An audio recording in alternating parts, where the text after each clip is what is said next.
जय हिंद दोस्तों, आपका स्वागत है आपके अपने पसंदीदा चैनल स्टडी एंड अपडेट्स में।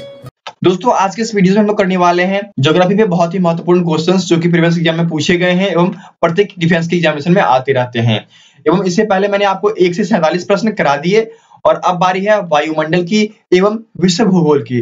तो एक वीडियो में 2 टॉपिक कवर की जाती है, तो इसे अंत तक देखें ताकि आपको सभी नॉलेज मिल सके। तो जैसा कि यहाँ पर 48 दिया गया कि वायुमंडल का सर्वाधिक अस्थायी तत्व कौन सा है, तो वायुमंडल में सबसे अधिक पाया जाता है वह जलवाष्प पाया जाता है। ओके, तो वायुमंडल का सर्वाधिक अस्थायी तत्व जलवाष्प हो जाएगा, तो 48 का डी आंसर हो जाएगा।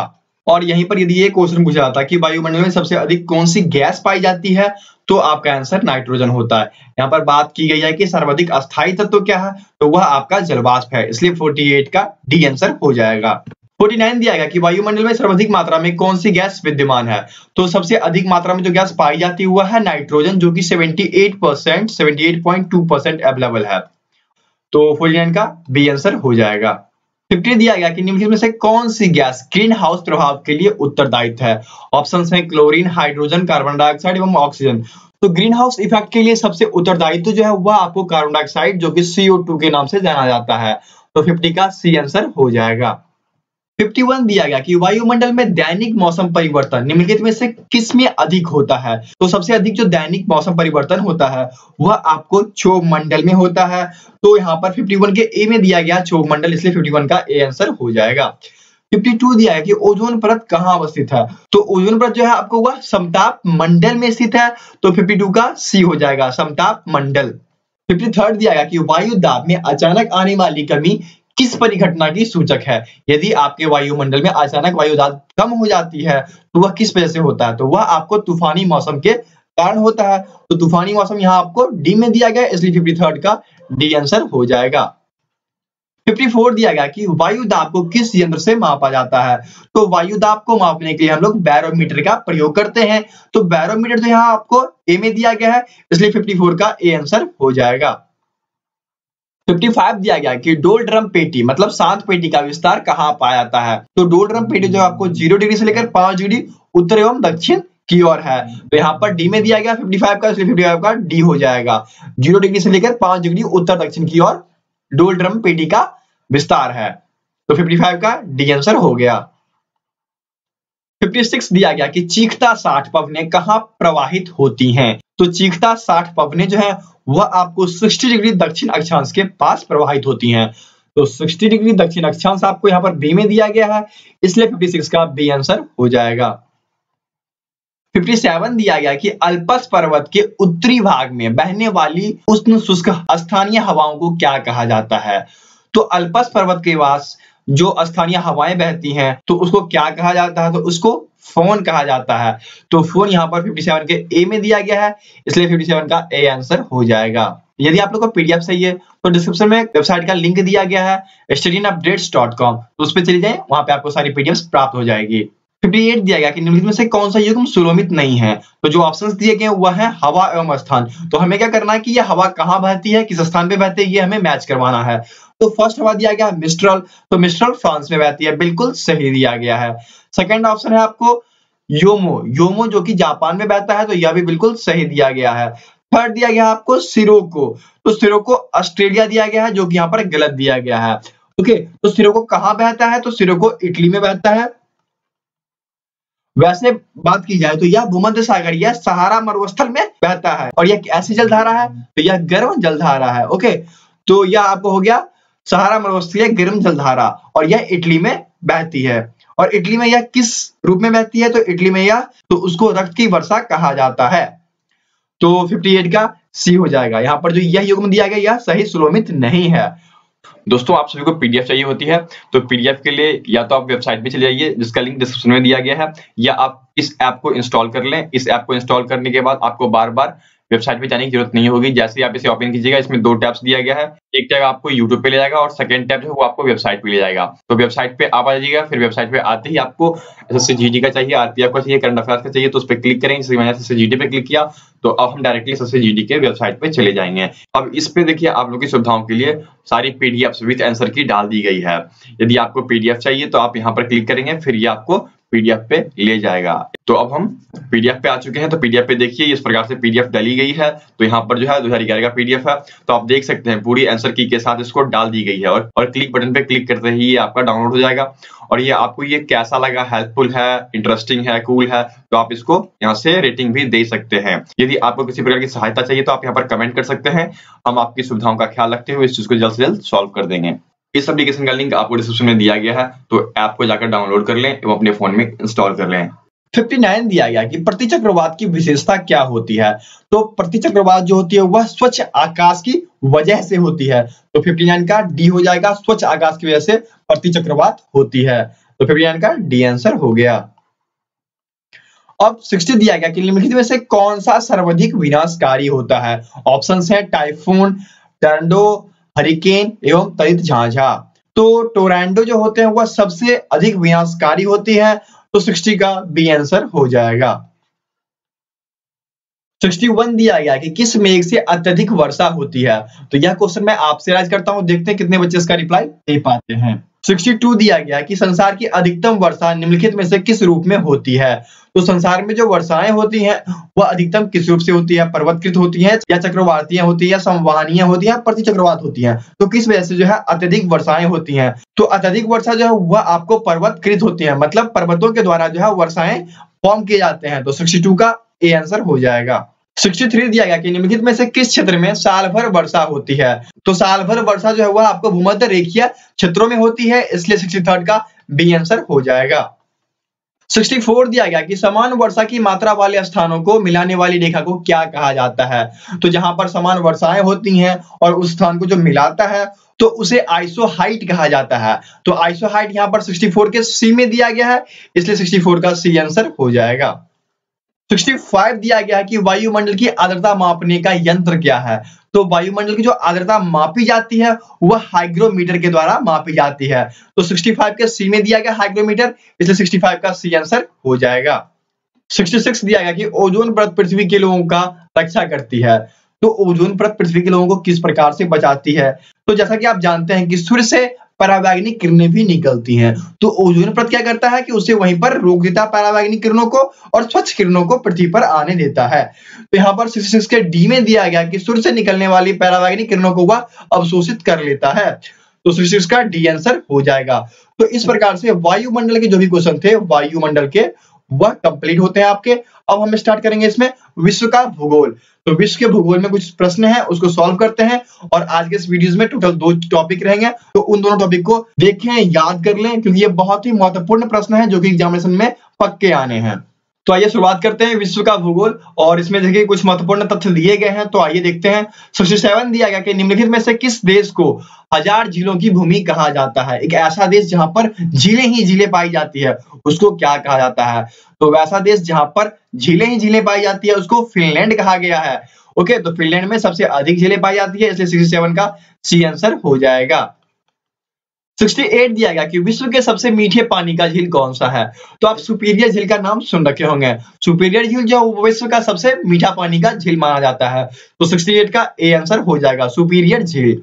69 दिया गया कि विश्व का सबसे ऊंचा जलप्रपात कौन सा है। तो विश्व का सबसे ऊंचा जलप्रपात जो हुआ एंजिला जलप्रपात है, जो कि यहाँ पर सी में दिया गया है। तो 69 का सी हो जाएगा। 70 दिया गया कि विश्व का सबसे बड़ा महासागर कौन सा है। तो विश्व का जो सबसे बड़ा महासागर है वह प्रशांत महासागर है। यहाँ पर ए ऑप्शन में दिया गया है प्रशांत महासागर। तो 17 का क्या हो जाएगा। तो 70 का ए आंसर हो जाएगा। 71 दिया गया कि विश्व का सबसे गहरा गर्त जो कि मोरियाना ट्रेंच गर्त है और यह कहाँ है, किस महासागर में है। तो यह आपको प्रशांत महासागर में है। तो 71 का ए आंसर हो जाएगा। 72 दिया गया कि पृथ्वी के कितने प्रतिशत भाग पर जलमंडल का विस्तार है। तो जलमंडल जो है वह आपको 71% पे पाया जाता है और स्थलमंडल कितने पे है। तो 29% पे। तो यहाँ पर क्या हो जाएगा। तो यहाँ पर सी आंसर हो जाएगा कि जलमंडल जो है वह 71% विस्तृत है हमारे पृथ्वी पर। तो 72 का सी आंसर हो गया। 73 दिया गया कि समुद्री जल में सर्वाधिक मात्रा में कौन सा लवण पाया जाता है। तो समुद्री जल जो होती हैं उसमें सर्वाधिक मात्रा में आपको सोडियम क्लोराइड पाया जाता है, जो कि यहाँ पर बी में दिया गया है, इसलिए 73 का बी आंसर हो जाएगा, सोडियम क्लोराइड।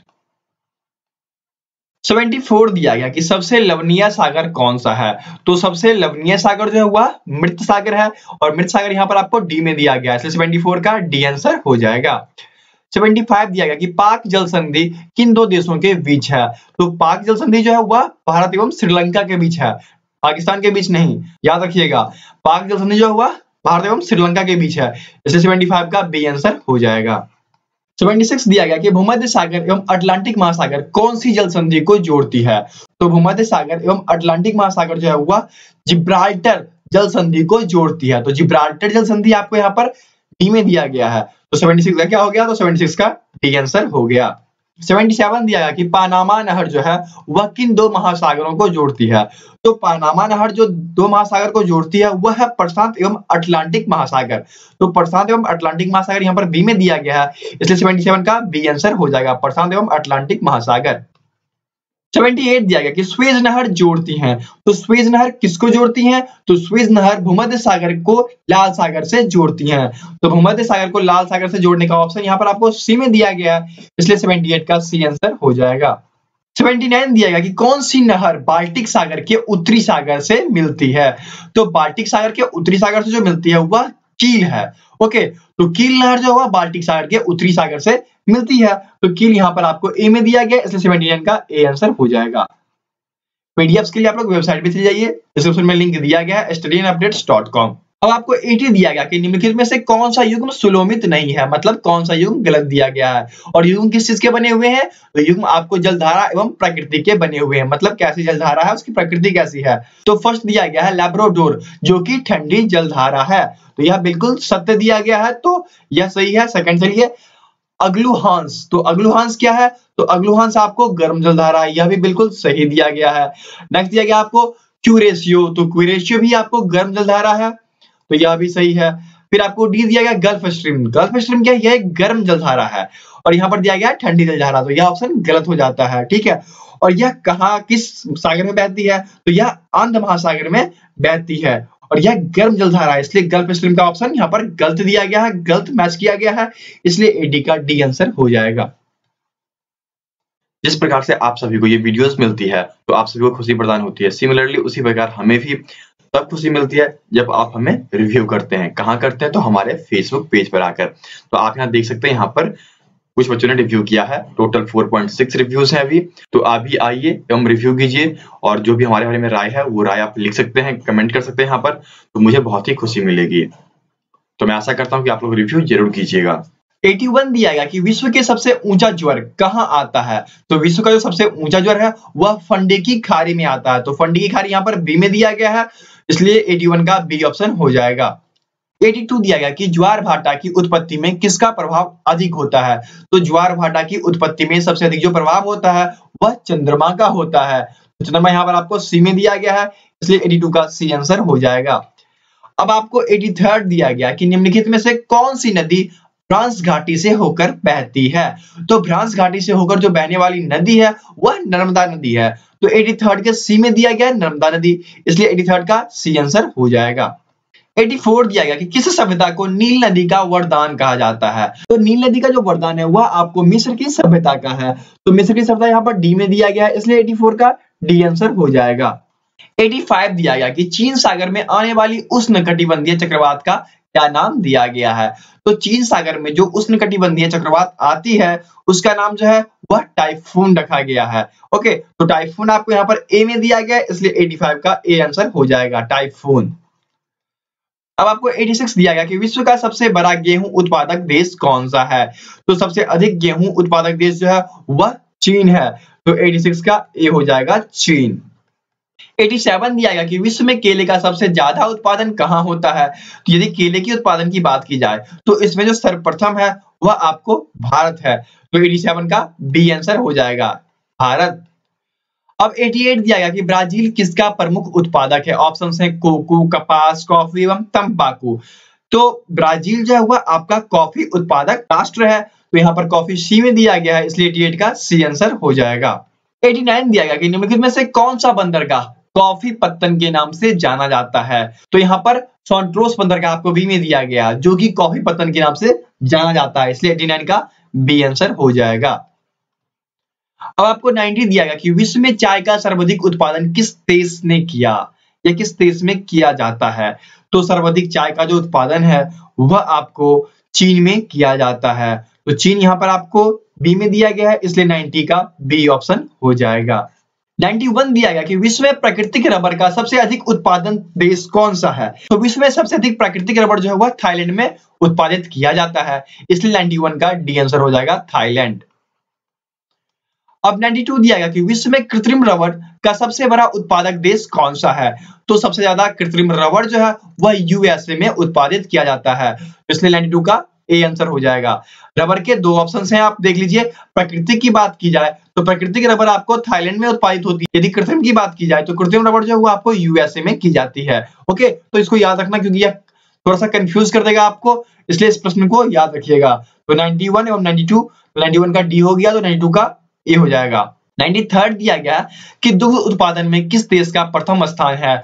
तो सबसे अधिक दुग्ध उत्पादन जो किया जाता है वह भारत में किया जाता है, इसलिए 93 का सी आंसर हो जाएगा। 94 दिया गया कि निम्नलिखित में से किसे हरित क्रांति का जन्मदाता कहा जाता है? तो हरित क्रांति किसके द्वारा लाया गया था? तो हरित क्रांति आपको नॉर्मन ई बोरलॉग के द्वारा लाया गया था। इसको जो है हरित क्रांति का जन्मदाता कहा जाता है, इसलिए 94 का बी आंसर हो जाएगा। 95 दिया गया कि सेरीकल्चर का संबंध किससे है? तो सेरीकल्चर मतलब सिल्क का उत्पादन, और सिल्क का उत्पादन किससे होता है? तो वह रेशम के कीटों से होता है। ओके, तो 95 के डी में दिया गया है रेशम के कीटे, इसलिए 95 का डी आंसर हो जाएगा। 96 दिया गया आपको कि व्यापारिक स्तर पर किए जाने वाला विभिन्न प्रकार के फलों का उत्पादन क्या किया जाता है? तो व्यापारिक स्तर पर जो हम फल का उत्पादन करते हैं उसको हॉर्टिकल्चर कहा जाता है। तो हॉर्टिकल्चर आपको यहाँ पर बी में दिया गया, इसलिए 96 का बी आंसर हो जाएगा। 97 दिया गया कि विश्व का प्रमुख मत्स्यन क्षेत्र ग्राउंड बैंक कहां पर स्थित है? मतलब सबसे अधिक जो मछली पालन किया जाता है वह क्या जाता है ग्राउंड बैंक में, और यह कहां स्थित है? तो ग्राउंड बैंक जो है वह आपको अटलांटिक महासागर में स्थित है, तो 97 का डी हो जाएगा अटलांटिक महासागर। 98 दिया गया कि स्वच्छ जल की मछली का सबसे बड़ा उत्पादक देश है। तो स्वच्छ जल की मछली सबसे अधिक कहां उत्पादित की जाती है? तो स्वच्छ जल की जो मछली है वह सर्वाधिक जो है चीन में उत्पादित की जाती है, इसलिए 98 का बी आंसर हो जाएगा। अब 99 दिया गया कि विश्व में सर्वाधिक सोने का उत्पादन किस देश में किया जाता है? तो सर्वाधिक सोने की बात की जाए तो सर्वाधिक सोना जो है आपको चीन में उत्पादित किया जाता है। चीन बहुत ही चीजों में सर्वप्रथम है, जैसे कि आप जानते हैं स्वच्छ मछली, गेहूं एवं टिन, तो इन सभी में चीन जो है सर्वप्रथम आता है, तो 99 का ए आंसर हो जाएगा। तो जैसा कि यहाँ पर 100 क्वेश्चन दिया गया कि विश्व का कौन सा देश टिन का सर्वाधिक उत्पादन करता है? तो जैसा कि मैंने आपको 99 क्वेश्चन में बताया कि चाइना जो है वह टिन का सर्वाधिक उत्पादन करता है, इसलिए 99 का ए हो जाएगा चीन। 101 दिया गया कि चांदी का सबसे बड़ा उत्पादक देश कौन सा है? तो चांदी का जो सबसे अधिक उत्पादन किया जाता है वह आपको पेरू में किया जाता है, तो 101 का सी आंसर हो जाएगा पेरू। 102 दिया गया कि विश्व के सबसे अधिक यूरेनियम उत्पादक देश कौन से हैं? तो सर्वाधिक यूरेनियम जो है वह कनाडा में किया जाता है, तो 102 का ए आंसर हो जाएगा। 103 दिया गया कि विश्व में पवन ऊर्जा का सबसे बड़ा उत्पादक देश कौन सा है? तो सबसे अधिक पवन ऊर्जा जो उत्पादित की जाती है वह आपको जर्मनी में की जाती है, तो जर्मनी यहाँ डी में दिया गया है, इसलिए 103 का डी आंसर हो जाएगा। 104 दिया गया कि विश्व के सबसे बड़े कोयला उत्पादक देश कौन से हैं? तो सबसे अधिक कोयला जो आपको वह चीन में उत्पादित की जाती है, इसलिए 104 का बी आंसर हो जाएगा चीन।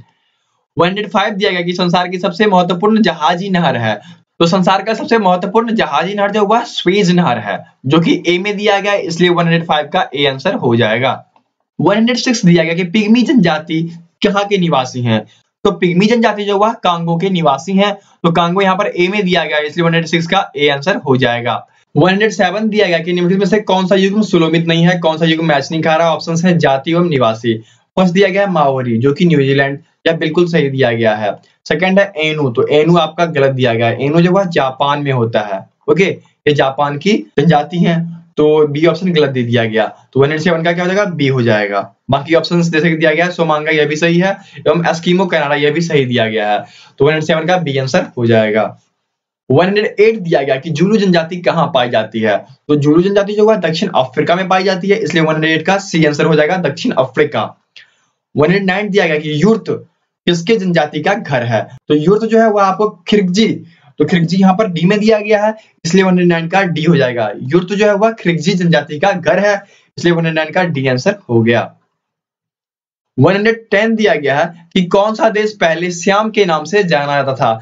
तो सियाम के नाम से पहले थाईलैंड जाना जाता था, तो यहाँ पर थाईलैंड ए में दिया गया है, इसलिए 110 का ए हो जाएगा थाईलैंड।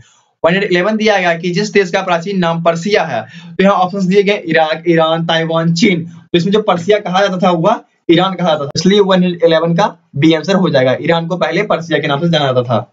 112 दिया गया कि निम्नलिखित में से किसे पूर्व का मोती के नाम से जाना जाता है, तो पूर्व के मोती के नाम से जो जाने जाते हैं वह है श्रीलंका। ओके, तो यहाँ पर सी में दिया गया है, इसलिए 112 का सी आंसर हो जाएगा श्रीलंका।